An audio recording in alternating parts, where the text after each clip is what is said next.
My name is James McGregor. I'm with Advanced Taxidermy Wildlife Design. Proud to say my partner Sean Galley and I are two of the pioneers in the fiberglass replica fish technology. It's the mainstream for fish taxidermy these days in comparison to the original old conventional skin mounts. A couple of the great benefits of the replica fish are, quite simply enough, the fish gets to live. It's very environmentally friendly and politically correct, to even say the least, in comparison to those old conventional skin mounts. The fish would have to be killed, the skin was removed from the fish, put over a styrofoam armature, and unfortunately skin mounts do deteriorate over time. These replicas that we've created over the last 25 years, simply enough, have been liquid casted right off of actual specimens that have come through our studio. So any fish can be replicated, and the picture really plays a big part to show shape and color of the fish so that we can make each and every single one of them an original piece of wildlife art that is duplicated to an angler's catch. With these molds that we have, they're so detailed, you can actually see growth rings in the scales and muscle details in the anatomy, concave and convex.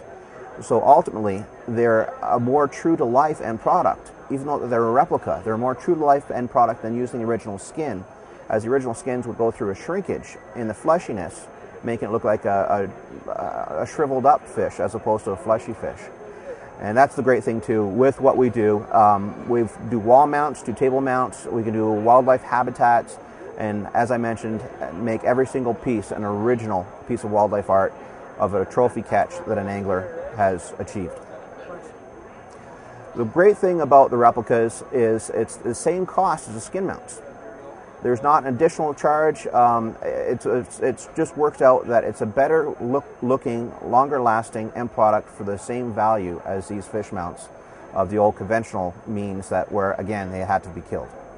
The great thing about catch and release taxidermy is it's really given catch and release fishing a shot in the arm.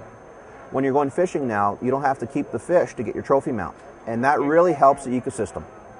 Letting a fish go really helps the ecosystem in the fact that, for an example with walleye, a female walleye can carry over 135,000 eggs, and keeping that one female could be a real problem with the environment and decreasing the population numbers of a species.